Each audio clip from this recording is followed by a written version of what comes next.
Here we parted, and I saw him only occasionally during the next 4 months.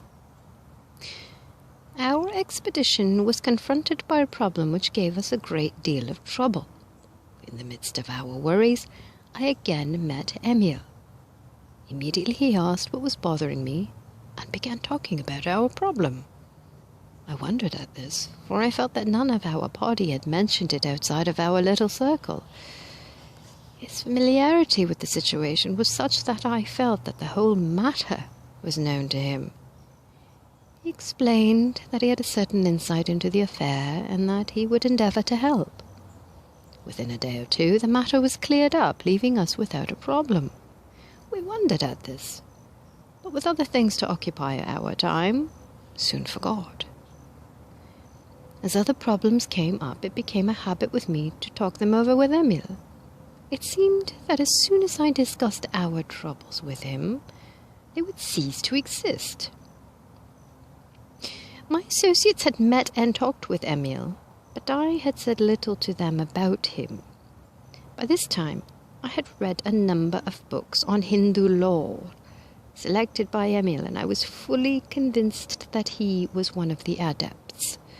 My curiosity was keenly aroused, and I was becoming more deeply interested each day. One Sunday afternoon, Emil and I were walking in a field when he called my attention to a pigeon circling overhead and casually remarked that the bird was looking for him. He stood perfectly still, and in a few moments the bird alighted upon his outstretched arm. He said the bird has a message from his brother in the north. This proved to be a fellow worker who had not reached the attainment whereby he could communicate directly, so he took this means. We found later that the masters are able to communicate with each other instantly by thought transference, or, as they call it, a force much more subtle than either electricity or wireless. I then began to ask questions, and Emil showed me that he was able to call the birds to him and direct their flight while they were in the air. That the flowers and the trees would nod to him, that the wild animals would come to him fearlessly. He parted 2 jackals that were fighting over the body of a smaller animal that they had killed and were feeding upon. When he approached them, they stopped fighting and put their heads in his outstretched hands in perfect trust, then resumed their meal in quiet.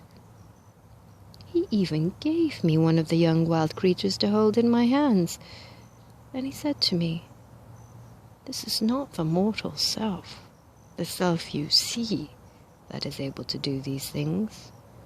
It is a truer, deeper self. It is what you know as God, God within me, God, the omnipotent one, working through me, that knows these things. Of myself, the mortal self, I can do nothing.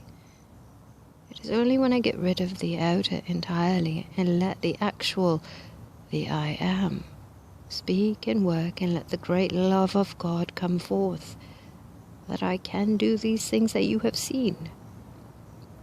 When you let the love of God pour through you to all things, nothing fears you and no harm can befall you." Every day during this time I had lessons with Emil.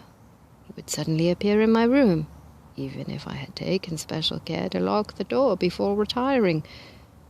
At first his appearance at will disturbed me, but I soon saw that he took it for granted that I understood. I became accustomed to his ways and left my door open so that he could come and go as he pleased. This confidence seemed to please him,